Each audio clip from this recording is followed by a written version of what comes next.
എൻ്റെ പേര് മേരി, ഹസ്ബൻഡിൻ്റെ പേര് ജോഷി. ഞങ്ങൾ UK നിന്നാണ് വരുന്നത്. ഞങ്ങളുടെ ബേസിക്കലി എന്താ പറയുക, താമസിക്കുന്നത് കർണാടകത്ത് ബെൽത്തങ്കടി രൂപതയിൽ നിന്നാണ്.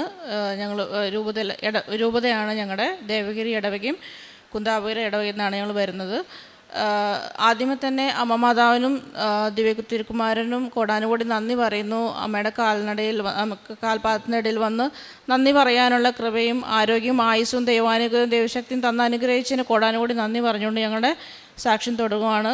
ഞാൻ 2022 ഒരു തവണ സാക്ഷ്യം പറഞ്ഞിട്ടാണ് UK പോയത്. ഞങ്ങൾ UK പോകാൻ നേരത്ത് ഹസ്ബൻഡ് ജർമ്മനിയിലായിരുന്നു. അവിടെ വന്നിട്ട് ഞങ്ങൾക്ക് നിയർലി ഒരു 30 lakhs കട ഉണ്ടായിരുന്നു. ഞങ്ങൾ എവറി 90 days ഉടമ്പടിയിൽ ഞങ്ങൾ ഇവിടുന്ന് 2 തവണ പുതുക്കിയിട്ടാണ് പോയത്. പക്ഷേ ഞങ്ങൾ സ്റ്റിൽ ഞങ്ങളവിടെ ഉടമ്പടി പുതുക്കിക്കൊണ്ടാണ് ഈ 4 വർഷം ജീവിച്ചത്. അപ്പം ഞങ്ങൾക്ക് 30 lakhs കട ഉണ്ടായിരുന്നു. ഞങ്ങൾ എവരി ഉടമ്പടിയിൽ ഇങ്ങനെ എഴുതി വെച്ച് പ്രാർത്ഥിച്ച് ഞങ്ങളത് ടാർഗറ്റ് വെച്ച് പ്രാർത്ഥിച്ചുകൊണ്ട് ഞങ്ങളത് വിത്തിൻ 1 year ഉള്ളിൽ കടങ്ങളെല്ലാം തീർത്തു. അത് കഴിഞ്ഞിട്ട് ഞങ്ങൾക്ക് ബേബി പ്ലാൻ, ഞങ്ങളുടെ കല്യാണം കഴിഞ്ഞ് 4 year കഴിഞ്ഞിട്ടാണ്, ഇപ്പം 5 year ആയി. 4 year കഴിഞ്ഞിട്ടാണ് ഞങ്ങൾക്ക് ബേബി ഉണ്ടായത്. ഞങ്ങൾ ആദ്യം കൊച്ചു വേണ്ട എന്ന് പ്ലാൻ ചെയ്തു. ഞങ്ങളുടെ ലക്ഷ്യത്തിലെത്തിയിട്ട് മതി എന്ന് പ്ലാൻ ചെയ്തു. പക്ഷേ ഞങ്ങളുടെ ലക്ഷ്യത്തിലെത്തി. ഞങ്ങൾ കൊച്ചങ്ങളുടെ പ്ലാൻ ചെയ്തപ്പോൾ ഞങ്ങൾക്ക് എന്താ പറയുക, കുട്ടികളുണ്ടാവുന്നില്ലായിരുന്നു. പിന്നെ ബാക്ക് ടു ഉടമ്പടിയിൽ ഞങ്ങൾ നിയോഗം വെച്ചു, തൈലം തൂത്ത് പ്രാർത്ഥിക്കാൻ തുടങ്ങി.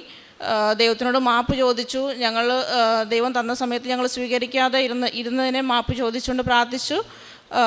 4 year ആയപ്പോഴേക്കും മാതാവ് ഞങ്ങൾക്ക് ഒരു പെൺകുഞ്ഞിനെ തന്ന് അനുഗ്രഹിച്ചു. അവൾക്ക് ഞങ്ങൾ സങ്കീർത്തനത്തിൽ നിന്ന് എടുത്തൊരു വേർഡിലാണ് പേരിട്ടേക്കുന്നത്, സെല മരിയ ജോസഫ് എന്ന്. അവൾ ആദ്യമായിട്ടാണ് UK നാട്ടിലേക്ക് വരുന്നത്.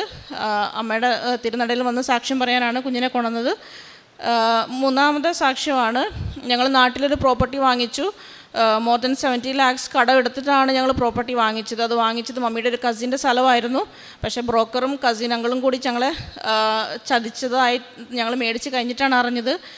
ഞങ്ങൾക്ക് നല്ലൊരു ബാധ്യതയായിരുന്നു ആ ഒരു കടം തീർക്കാൻ വേണ്ടിയിട്ട്. പക്ഷേ ബേബി ആയപ്പം UK ഞങ്ങളുടെ പേരൻസിനെ ആരും കൊണ്ടുപോകാൻ പറ്റിയൊരു സാഹചര്യം അല്ലായിരുന്നു.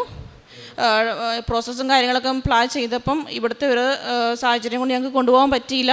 അപ്പം 2 പേരും ബേബീനെ മാനേജ് ചെയ്ത് ഞങ്ങൾക്ക് ഇവിടുത്തെ പ്രോപ്പർട്ടീനെ മാനേജ് ചെയ്യാൻ പാടായ കാരണം ഞങ്ങളത് സെയിൽ ചെയ്യാൻ നോക്കി.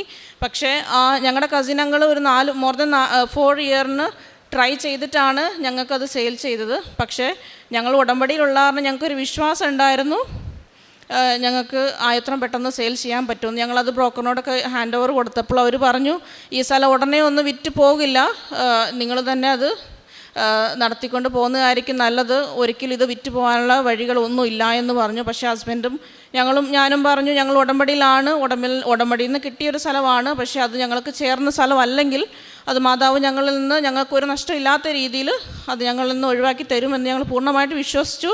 പക്ഷേ അതിനകത്ത് ഞങ്ങൾ ശക്തമായി ഇരുന്ന് പ്രാർത്ഥിച്ച കാരണം വിത്തിൻ 6 months ഉള്ളിൽ ഞങ്ങൾക്ക് more than 70 lakhs കടം തീർത്ത് ഞങ്ങൾക്ക് എന്താ പറയുക, സേവിങ്സായിട്ടും ഞങ്ങളുടെ കടങ്ങൾ തീർത്ത് ഞങ്ങൾക്ക് സേവിങ്സ് ആയിട്ടും ഉള്ളൊരു തുക ആയിട്ട് മാതാവ് ഞങ്ങൾക്കത് സെയിൽ ചെയ്തു തന്നു. ലാസ്റ്റ് സാറ്റർഡേ ആയിരുന്നു അതിൻ്റെ രജിസ്ട്രേഷൻ. മാതാവ് അനുഗ്രഹിച്ചത് ഭംഗിയായിട്ട് പോയി. പിന്നെ ഒരു കാര്യം കൊണ്ട് പറയാൻ മറന്നുപോയി, കൊച്ചിൻ്റെ പ്ലാൻ ചെയ്യാൻ നേരത്തെ ഞങ്ങളുടെ പേരൻസും എൻ്റെ സിസ്റ്ററൊക്കെ പറഞ്ഞു, ഇത്രയും വർഷമായിട്ട് കൊച്ചുണ്ടായില്ലല്ലോ, ഹോസ്പിറ്റലിൽ എവിടെയെങ്കിലും കാണിക്കാൻ പറഞ്ഞു. ഞങ്ങൾ അവരുടെ ഒരു നിർബന്ധത്താൽ ഞാൻ ഹോസ്പിറ്റലിൽ കാണിച്ചു. ഞാൻ നാട്ടിൽ 2024 വന്നപ്പോൾ ഞാൻ നാട്ടിൽ വന്ന് ഡോക്ടറിനെ കണ്ട് ഡോക്ടറിൻ്റെ അടുത്ത് ഒരു more than 6,000 ടാബ്ലറ്റ് ഞാൻ 3 months വാങ്ങിച്ചിട്ട് പോയി കൊച്ചിനാവാൻ വേണ്ടിയിട്ട്. ഡോക്ടർ ഞാനത് ട്രൈ ചെയ്യാൻ പറഞ്ഞു. പക്ഷെ ഹസ്ബൻഡ് ഒട്ടും സാറ്റിസ്ഫൈഡ് അല്ലായിരുന്നു. ഞാൻ UK ചെന്ന് ഹസ്ബൻഡ് പറഞ്ഞു, നമുക്ക് ഈ ടാബ്ലറ്റ് കഴിച്ചിട്ടുള്ള കൊച്ച് വേണ്ട, നമ്മൾ ഉടമ്പടിയിലുള്ള സ്ഥിതിക്ക് നമുക്ക് ദൈവം തന്ന ഒരു കുഞ്ഞാണെങ്കിൽ മതി, മെഡിസിൻ കഴിച്ചിട്ടുള്ള കുഞ്ഞ് വേണ്ട എന്ന് പറഞ്ഞു. പക്ഷെ ഞാൻ ആ ടാബ്ലറ്റ് ഒന്നും ഞാൻ കഴിച്ചില്ല. ആ ടാബ്ലറ്റിനാണ് ഞാനൊരു പ്രൂഫിനായിട്ട് ഇവിടെ കൊണ്ടുവന്നത്. എന്താ പറയുക, വിത്തൗട്ട് ട്രീറ്റ്മെൻറ്റ്, വിത്തൗട്ട് മെഡിക്കേഷനാണ് എനിക്ക് ബേബി ഉണ്ടായത്. ഉടമ്പടിയിൽ ഉള്ള കാരണം ഉടമ്പടിയിലെ പ്രാർത്ഥനയോട് കിട്ടിയൊരു ബേബിയാണത്. മൂന്നാമത്തെ നിയോഗമാണ് ഞങ്ങളുടെ 2 പേരുടെ UK ഡ്രൈവിംഗ് ലൈസൻസ്. ഹസ്ബൻഡ് ഒറ്റ അറ്റംപ്റ്റിൽ പാസ്സായി. പക്ഷേ ഞാൻ കുറച്ച് എല്ലാം ഓക്കെയാണ്, പക്ഷേ ഞാൻ എക്സാമിൻ്റെ സമയത്ത് ഭയങ്കര നെർവസായിരുന്നു. അതുകൊണ്ട് സില്ലി മിസ്റ്റേക്സിലൊക്കെ ഞാൻ ഫെയിൽ ആവുമായിരുന്നു. പക്ഷേ ലാസ്റ്റ് മാതാവിൻ്റെ ഉടമ്പടിയിൽ ഞങ്ങൾ ശക്തമായി നിന്ന് പ്രാർത്ഥിച്ചു. എൻ്റെ 4th അറ്റംപ്റ്റിൽ ഞാൻ പാസ്സായി. 2 പേർക്കും UK ഡ്രൈവിംഗ് ലൈസൻസ് കിട്ടി. നാലാമത്തത് ഞങ്ങളുടെ ബേബി, അതായത് അവിടെ ഒന്ന് കുഞ്ഞ് വീണിട്ടുണ്ടെങ്കിൽ ഭയങ്കര ഇഷ്യൂസാണ്. പക്ഷേ ഞങ്ങൾ രണ്ടുപേരും അത്യാവശ്യം നന്നായിട്ട് മാനേജ് ചെയ്യുമായിരുന്നു. പക്ഷേ ഞങ്ങളുടെ അറിവില്ലാണ്ട്, ഞങ്ങളുടെ നോട്ടക്കുറവ് കൊണ്ടായിരിക്കാം ബേബി 3-4 തവണ വീണ് എന്താ പറയുക, അത് മേജർ ഇഞ്ചുറിയിലേക്ക് പോകുന്ന രീതിയിലുള്ള വീഴ്ചകളൊക്കെ ആയിരുന്നു. പക്ഷേ ദൈവാനുഗ്രഹം കൊണ്ട് ഒരു പോറലോ, പക്ഷെ അപ്പം തന്നെ ഞങ്ങൾ തൈലം എടുത്ത് തൂക്കുമായിരുന്നു. ബേബി വീണ ഉടനെ ഇഞ്ചുറി ആയോ, എവിടെ എന്തെങ്കിലും പ്രോബ്ലം ഉണ്ടോ ഞങ്ങൾ നോക്കില്ല. ഇമ്മീഡിയറ്റ് ഞങ്ങൾ തൈലം തൂത്തിട്ടായിരുന്നു അവളെ ഫുൾ ചെക്ക് ചെയ്തുകൊണ്ട് മോണിറ്റർ ചെയ്തുകൊണ്ടിരുന്നത്. പക്ഷെ 4 തവണ വീണപ്പോഴും ഒരു ചെറിയൊരു മാർക്ക് പോലും ഇല്ലാത്ത രീതിയിലാണ് അവൾ താഴേക്ക് വീണത്. ഫസ്റ്റത്തെ വീഴ്ച 4-ാമത്തെ മാസത്തിലായിരുന്നു വീണേ. ഞങ്ങൾ രണ്ടുപേരും റൂമിലില്ലായിരുന്നു, അവൾ തന്നെ ഉരുണ്ട് വീഴുക ചെയ്തത്. പക്ഷേ ദൈവാനുഗ്രഹം കൊണ്ട് ഇതുവരെയായിട്ടും ഒരു കുഴപ്പങ്ങളും പറ്റിയിട്ടില്ല. 5-ാമത്തെ നിയോഗമാണ്. ആക്ച്വലി എനിക്ക് ഡെലിവറി കഴിഞ്ഞിട്ട് 3-ാമത്തെ മാസത്തിൽ എൻ്റെ ബ്രസ്റ്റിൽ 2 നെല്ലിക്ക രീതിയിലുള്ളൊരു മുഴ ഉണ്ടായിരുന്നു. ഞങ്ങൾ ഇമ്മീഡിയറ്റ് ഞങ്ങളവിടെ NHS കോൺടാക്ട് ചെയ്തു. അവർ ഡോക്ടറിനെ കണ്ടു. ഡോക്ടർ ടച്ച് ചെയ്തപ്പം പറഞ്ഞു, എന്താ പറയുക, മിൽക്ക് പ്രൊഡ്യൂസ് ചെയ്യുന്ന വെസൽസ് ബ്ലോക്ക് ആയതാ എന്ന് പറഞ്ഞു. പക്ഷെ അവർ പറഞ്ഞു ജസ്റ്റ് ഇങ്ങനെ അവർ ബേസിക്കുള്ള ട്രീറ്റ്മെൻറ്റ് പറഞ്ഞു. പക്ഷേ 2 ആഴ്ചയായി, 2.5 ആഴ്ചയുടെ അടുത്തായി അത് ക്യൂർ ആവുന്നില്ലായിരുന്നു. പക്ഷെ ഞങ്ങൾ എന്താ പറയുക, ഞങ്ങൾക്ക് ഡെലിവറി മാനേജ് ചെയ്യാൻ പറ്റുമെന്ന് വിചാരിച്ചുകൊണ്ട് ഞാനും ഹസ്ബൻഡും എന്താ പറയുക, ആ ഒരു വലിയൊരു കാര്യം ഞങ്ങൾ രണ്ടുപേർക്ക് ഹാൻഡിൽ ചെയ്യാൻ പറ്റുമെന്നാണ് തീരുമാനിച്ച് വിത്തൗട്ട് ആരുടെ സപ്പോർട്ടില്ലാതെ ചെയ്യാൻ പ്ലാൻ ചെയ്തത്. പക്ഷേ ഡെലിവറി കഴിഞ്ഞിട്ട് അത് പ്രാക്ടിക്കൽ അല്ലാന്ന് ഞങ്ങൾ അറിഞ്ഞു. പക്ഷേ പല കാര്യങ്ങളും ഞങ്ങൾക്ക് അറിയാതെ പോയ കാരണം ഭയങ്കര ഒരു ഡിഫിക്കൽട്ട് സിറ്റുവേഷൻ ആയിരുന്നു ആ ഒരു 3-4 മന്ത്. പക്ഷേ അന്ന് ഞങ്ങൾ ലൈവായിട്ട് ധ്യാനം കൂടിയപ്പം അച്ഛൻ്റെ ബ്ലെസ്സിങ് പ്രെയർ ഉണ്ടല്ലോ ലാസ്റ്റ്, ആ ടൈമിൽ ഞങ്ങൾ തൈലം തൂത്ത് പ്രാർത്ഥിച്ചു. ധ്യാനം കഴിഞ്ഞ ഉടനെ ഞങ്ങൾ ചെക്ക് ചെയ്തു. ആ 2 മുഴയും എൻ്റെ ബ്രസ്റ്റിൽ ഒരു ലെഫ്റ്റ് സൈഡ് ബ്രസ്റ്റിലായിരുന്നു. 2 മുഴയും ചെക്ക് ചെയ്തപ്പം അത് ക്ലിയറായി, കംപ്ലീറ്റ് ആയിട്ട് ഹീൽ ചെയ്ത് മാതാവ് തന്നു. 6-ാമത്തെ നിയോഗമാണ്. ഞാൻ വർക്ക് ചെയ്ത പ്ലേസിൽ എൻ്റെ ഒരു കൊലീഗ്, UK അറിയാമല്ലോ, നമ്മളൊന്ന് കംപ്ലയിൻറ്റ് ചെയ്തിട്ടുണ്ടെങ്കിൽ നമ്മുടെ ജോലി പോകും. നമ്മൾ സ്പോൺസർഷിപ്പിലുള്ളപ്പോൾ നമ്മുടെ ഫാമിലിയും കൂടി നമ്മളെ മേലെ ഡിപ്പെൻഡ് ആയിട്ടിരിക്കുന്ന സമയത്ത് നമ്മൾ കംപ്ലീറ്റ് അവർ എന്താ പറയുക ടെർമിനേഷൻ ചെയ്താൽ നമ്മൾ വീട്ടിൽ വന്നിരിക്കണമെങ്കിൽ നാട്ടിലേക്ക് വരണം. ആ ഒരു സിറ്റുവേഷനിൽ എൻ്റെ ഒരു ലൈഫ് പോലും നോക്കാണ്ട് എൻ്റെ പറ്റി അൺവാണ്ടഡ് കംപ്ലയിൻറ്റ് പോയി പറഞ്ഞു കഴിഞ്ഞിട്ട് ഞാൻ ഒരു എംപ്ലോയി എക്സ്പെക്റ്റ് ചെയ്യാത്ത തരത്തിലുള്ളൊരു ലെറ്റർ ഞാൻ റിസീവ് ചെയ്തു.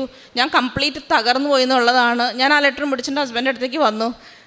എന്താ എക്സ്പെക്റ്റ് ചെയ്യണമെന്നറിയില്ല, മുന്നിലൊരു വഴിയില്ല, നല്ല കടത്തിലുള്ള സമയമായിരുന്നു. ആ ഒരു കൊലീഗിന് അറിയുന്നതാണ് ഞങ്ങളുടെ ഒരു ലൈഫ് പാറ്റേൺ. പക്ഷേ ഞാൻ വന്നൊരു വേർഡ് എടുത്തപ്പോൾ എനിക്ക് കിട്ടിയ വേർഡാണ്, മാതാവിനോട് പ്രാർത്ഥിച്ചെടുത്തൊരു വേർഡാണ്, you will know the truth will make you free എന്ന് പറഞ്ഞു. ഞാൻ ആ ലെറ്റർ മാതാവിന് സമർപ്പിച്ചു, മാതാവിൻ്റെ അടുത്ത് കൊടുത്തു. വിത്തിൻ 6 മന്തിൻ്റെ ഉള്ളിൽ മാതാവ് എനിക്ക് അതിനുള്ളൊരു സൊല്യൂഷൻ തന്നു. പക്ഷേ അത് കഴിഞ്ഞിട്ട് ഞാൻ ആ ഒരു കൊലീഗിന് വേണ്ടിയിട്ട് ഞാൻ നിരന്തരം പ്രാർത്ഥിച്ച് എന്താ പറയുക,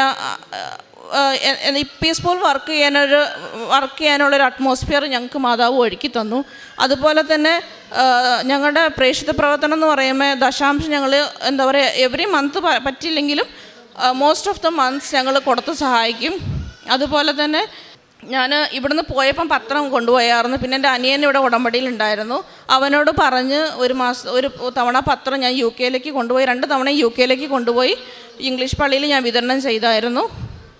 പിന്നെ ഞങ്ങൾ ഉടമ്പടിയിലുള്ള കാരണം സത്യം പറഞ്ഞിട്ടുണ്ടെങ്കിൽ ഞങ്ങൾക്ക് നല്ലൊരു മാതാവിൻ്റെ പ്രൊട്ടക്ഷൻ ഉണ്ട്. എന്ത് സംഭവിച്ചാലും ഞങ്ങൾ അതിനകത്ത് ക്വിക്ക്ലി കയറി വരും. ആൾക്കാർ പലരും ചോദിക്കും ഇതെങ്ങനെ കയറി വരും, എങ്ങനെ സാധിക്കുമെന്ന് ചോദിക്കും. പക്ഷേ പലപ്പോഴും ഞങ്ങൾ ഉടമ്പടിയിൽ വീഴ്ചകൾ വരാറുണ്ട്. ഉടമ്പടിയുടെ പ്രാർത്ഥനകളൊക്കെ സമയം തെറ്റാറുണ്ട്. പല പ്രേയറുകൾ ചെല്ലാൻ ബൈബിളൊക്കെ വായിക്കാൻ പറ്റാത്തൊരവസ്ഥയുണ്ട്. പള്ളിയിൽ ഡെയിലി പോകാൻ പറ്റാത്തൊരവസ്ഥയുണ്ടെങ്കിലും ഞങ്ങളെ കൊണ്ട് ആവുന്ന രീതിയിൽ, പ്രത്യേകിച്ച് ഞങ്ങൾ രണ്ടുപേരും ഒന്നിച്ചാണ് ഉടമ്പടി ചെയ്യുന്നത്. ഞാൻ ഉടമ്പടി എടുത്തെങ്കിലും ഞങ്ങൾ ഈക്വലായിട്ടാണ് പ്രേയർ ചെയ്യുന്നതും എല്ലാ കാര്യങ്ങളും ചെയ്യുന്നതും. പക്ഷേ എന്നാലും മാതാവിൻ്റെ ഫുൾ പ്രൊട്ടക്ഷൻ ഞങ്ങളുടെ കൂടെ എപ്പോഴും ഉണ്ടെന്നുള്ളതാണ്. ഒരു ദിവസം പോലും ഒരു പ്രാവശ്യം പോലും ഞങ്ങൾക്ക് ഒരു മാതാവിൻ്റെ ഫീലിങ്സ് അറിയാൻ പറ്റുന്ന എന്താ പറയുക ഒരു സാഹചര്യമാണ് ഞങ്ങളുടെ ഈ സ്റ്റിൽ നൗ ഞങ്ങൾ അനുഭവിച്ചുകൊണ്ടിരിക്കുന്നത്. ആത്മീയ ജീവിതം അവിടെ ഞങ്ങൾക്ക് മലയാള പള്ളിയും കാര്യങ്ങളൊക്കെ ഉണ്ട്. അവിടെ കാറ്റഗിസത്തിലെ ടീച്ചറായിട്ട് ഞാൻ പഠിപ്പിക്കുന്നുമുണ്ട്. അപ്പം ഞാൻ ആ രീതിയിലൊക്കെ ആത്മീയ ജീവിതത്തിൽ പോകാറുണ്ട്. പിന്നെ പള്ളിയിൽ ഞാൻ സൺഡേസ് അയ്യത്തം മുടക്കാതെ പോകാറുണ്ട്. പിന്നെ ഡെയിലി എനിക്ക് പറ്റിയില്ലെങ്കിൽ ഹസ്ബൻഡ് പോകാറുണ്ട്. ഞാൻ നൈറ്റ് ചെയ്യുന്ന കാരണം മോർണിംഗ് മാസസ് പാടാണ്. എന്നാലും എന്നെ കൊണ്ട് ആവുന്ന രീതിയിൽ ഞങ്ങൾ ട്രൈ ചെയ്യുന്നുണ്ട്. കുമ്പസാരം ആണെങ്കിൽ 1 മന്ത് അല്ലെങ്കിൽ 1.5 മന്തിൻ്റെ ഉള്ളിൽ ഞങ്ങൾ കുമ്പസാരിക്കാറുണ്ട്. കുടുംബ പ്രാർത്ഥനയാണെങ്കിൽ ഞങ്ങൾ എന്താ പറയുക, ഒരു ടൈം വെച്ചിട്ട് ഞങ്ങൾ മോർണിംഗ് ആണെങ്കിൽ മോർണിംഗ് പ്രെയർ എന്താ പറയുക, സന്ധ്യാപ്രാർത്ഥന മോർണിംഗ് അല്ല, ഞങ്ങളിപ്പോൾ രണ്ടുപേരും ഒന്നിച്ചുള്ള രീതിയിലാണ്. ഞങ്ങൾ ഓപ്പോസിറ്റ് ഷിഫ്റ്റാണ് എടുക്കുന്നത്. അപ്പം എപ്പോഴാണ് ഞങ്ങൾ രണ്ടുപേരും ഒന്നിച്ച്, ഒന്നാ ഈവനിങ് ഒന്നാ മോർണിംഗ്, ഞങ്ങളത് കുടുംബ പ്രാർത്ഥന ചെല്ലാറുണ്ട്. ബൈബിൾ വായന ഞങ്ങൾക്ക് വായിക്കാൻ ഹാഫ് ആൻ അവർ പറ്റിയില്ലെങ്കിലും ഓഡിയോ കേൾക്കാറുണ്ട്. ഡെയിലി ബ്രെഡ് ഞങ്ങൾ കൂടാറുണ്ട് മോർണിംഗ്. ചില ദിവസങ്ങളിൽ തെറ്റാറുണ്ടെങ്കിൽ സമയം എന്താ പറയുക, മോർണിംഗ് പറ്റിയില്ലെങ്കിലും ആ ദിവസങ്ങളിൽ കൂടാറുണ്ട്. ചില ദിവസങ്ങളിൽ മിസ്സാവാറുണ്ട്. പക്ഷേ ധ്യാനം ഞങ്ങൾ മുടങ്ങാറില്ല. ലൈവായിട്ട് ചില ദിവസങ്ങൾ കൂടാൻ പറ്റിയില്ലെങ്കിലും ആ വീക്കിൻ്റെ ഉള്ളിൽ ഞങ്ങളത് കൂടി തീർത്ത് അതിൻ്റെ ബ്ലെസ്സിങ് വാങ്ങിക്കാറുണ്ട്. ഇത്രയധികം അനുഗ്രഹങ്ങൾ തന്ന ദൈവമാതാവിനും ദിവ്യ തിരുക്കുമാരനും കൊടാനുകൂടി നന്ദി പറഞ്ഞുകൊണ്ട് എൻ്റെ സാക്ഷ്യം നിർത്തുന്നു. Thank you. അവരുടെ കഷ്ടതകളിൽ ദൂതനെ അയച്ചില്ല. അവിടുന്ന് തന്നെയാണ് അവരെ രക്ഷിച്ചത്. തൻ്റെ കരുണയിലും സ്നേഹത്തിലും അവിടുന്ന് അവരെ കരങ്ങളിൽ വഹിച്ചു. യെശയ്യാ പ്രവാചകൻ്റെ പുസ്തകം 63-ാം അധ്യായം 9-ാം വചനമാണ്.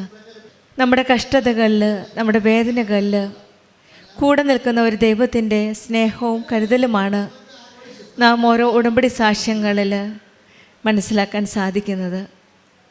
ഉടമ്പടി വഴി ആ ദൈവ സാന്നിധ്യം കൂടുതൽ അനുഭവിക്കാനായിട്ടാണ് നമുക്ക് സാധിക്കുന്നത്.